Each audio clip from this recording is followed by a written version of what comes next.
Honda Wave 125 ay mas pinalakas at mas pinaganda, mayroon ding mga dinagdag na panibagong feature na tiyak magugustuhan nating mga Pinoy. Halina at muli akong samahan para tuklasin ang panibagong features na dinagdag sa motor na ito.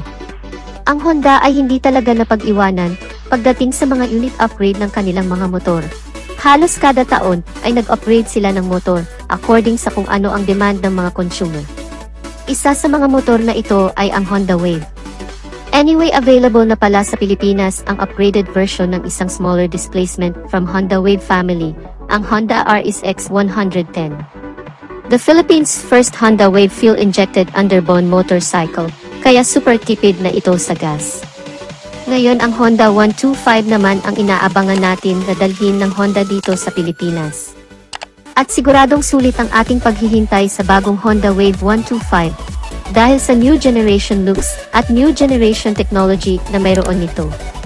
Pagdating sa physical design ay andon pa din naman ang signature design ng motor na ito, pero itong bagong Honda Wave 125 ay mas pinatindi. Dahil naka-LED na ang headlight nito, kaya mas mahaba ang kanyang lifespan at syempre mas maliwanag ito, lalong-lalo sa gabi. Pangalawa, ang kanyang daytime running light ay naka-LED na din, naka-bulb type naman ang signal lights. Maganda ang pagkakadesign dito sa kanyang front fairings, pahugis X, from DRL down to headlight and signal light, at mayroon din itong chrome sa gitna na may letrang Honda na mas nakadagdag pa sa pagka-premium at elegant looking ng motor na ito. Sa overall looks ng motor na ito ay nagmukha pa siyang desente at yayamanin na motorsiklo. Pagdating naman sa kanyang instrument cluster ay bago na din ang design. Ang kagandahan nito ay combination na ito ng digital at analog. Analog ang kanyang speedometer, at nasa digital naman ang full indicator, gear indicator at ang kanyang odometer. Sa bandang taas naman ang signal light indicator. Mapapansin mo agad ang signal lights dahil hiwalay ang indicator nito. Meron din itong engine warning indicator, at medyo wide ang instrument cluster nito, kaya madali mong makikita ang mga indicators.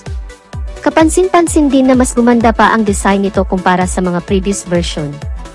Mayroon na din itong front pocket na pwedeng paglagyan ng cellphone, gloves, pamunas, mga barya, at kung ano-ano pa.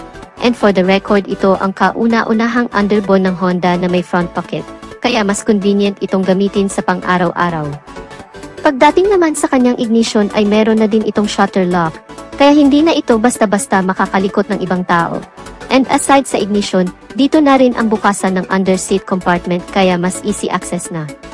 Mayroon naman itong 17 liters of capacity ng underseat compartment, at kasya ang isang half-face na helmet, medyo lumaki compare sa previous version. Katabi naman ito ay ang fuel tank access. Mayroon naman itong fuel tank capacity na 5.5 liters, medyo malaki-laki na rin ito para sa isang 125 na motor. And speaking of fuel, mayroon naman itong average fuel consumption na 71 km per liter. Napakasulit ang motor na ito, dahil sobrang tipid sa gas. Perfect ito para pang negosyo, pang service sa araw-araw. Pagdating naman sa kanyang tail light ay naka-LED na ito, kaya very visible ito sa umaga at lalo na sa gabi. Pahugis X ang design nito, at pang premium talaga ang datingan. Ito pa lang ang kauna-unahang version ng Honda Wave 125 na naka-LED ang mga ilaw, kaya mas premium tingnan. Naka-emboss din ang logo nito na color silver na Wave 125, kaya mas cool na tingnan. Pagdating naman sa muffler ay mayroon na itong heat guard, kaya mas safe na. Ang Honda Wave ay mayroong 124.9 cubic centimeter na engine displacement, single cylinder, single overhead cam, 4-stroke with 2 valves. Ang Honda Wave 125 ay naka-programmable fuel-injected na rin. Sa madaling salita ay napakatipid na sa gasolina ang motorsiklo nato. Ang cooling system naman ng motor nato ay naka-air-cooled na, ang ibig sabihin ay hangin ang ginagamit para mapanatiling malamig ang makina ng motor habang nasa long ride.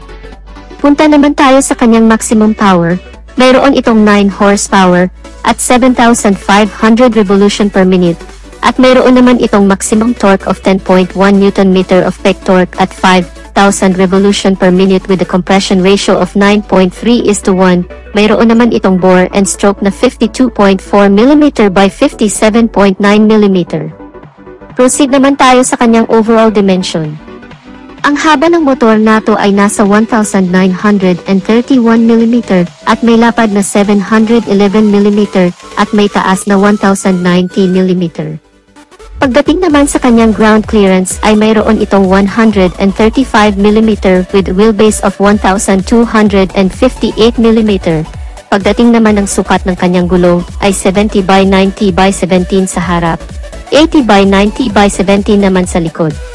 At naka-tubeless na ang naka-max version nito, habang yung naka-rem type naman ay naka-tube type pa din. Pagdating naman sa kanyang suspensions ay naka-telescopic fork sa harap at naka-dual shock naman sa bandang likuran. Pagdating naman sa kanyang starting system ay naka-electric start at kick start. Braking system ay naka-hydraulic disc brake sa harap at naka-drum brake naman sa likod. Mayroon naman itong bigat na 106 kilograms. Sa naka-mags may apat ito na color variation, ang red-gray, gray-blue, white-red, at ang black-gray. Sa naka-spoke type naman meron itong tatlong color variation, ang red-blue at ang black. Pagdating naman sa kanyang price, yung naka-rem type sa Thailand ay nagkakahalaga ng 54,300 baht equal at kung direkta nating i-convert sa Philippine peso ay nagkakahalaga ng 83,830 pesos. Yung naka-mags type naman ay 56,500 baht equal at kung direkta nating convert into Philippine peso ay nagkakahalaga ng 87,249 pesos. Paalala lang, ang price na nabanggit natin sa Philippine peso ay hindi pa ang exact price ng motor. Maari pa din itong tumaas o bumaba kung sakaling dadalhin na ng Honda ang bagong motor na ito sa Pilipinas. So ano ang masasabi niyo sa bagong Honda Wave 125 2023 version? Don't forget to leave a comment in the comment section down below. So dito na natin tatapusin ang ating video mga kamoto. Kung bago ka pa lang sa channel ko at hanap mo ay mga ganitong video content ay mag-subscribe ka na sa aking channel. Hit mo na rin ang notification bell icon para lagi kang updated sa aking mga videos. Paki-follow na rin ang ating Facebook page. Maraming salamat at ride safe!